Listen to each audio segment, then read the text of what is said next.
ভাল লাগিলে like comment আৰু ছাবস্ক্ৰাইব কৰি দিব চেনেলটো।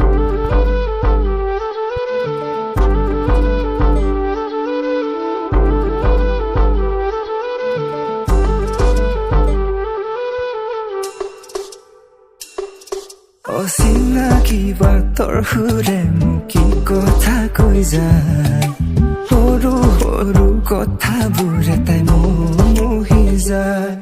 মোৰ বুকুত আৰু কিমান ৰাখিম তোমাক লুকুৱাই, অতদিনে সাঁচি থলো তোমাক যতনাই। শেৱালি সুবাসত গধূলি বলিয়া হৰিণী নয়নে হিয়া মোৰ কাহিলা, বাটৰে ধূলি হৈ দোকানত চুলিলা, তুমি মোৰ মন পখিলা। অচিনাকি বাতৰ সুৰে মোক কি কথা কৈ যায়, সৰু সৰু কথাবোৰে তাই মন মোহি যায়।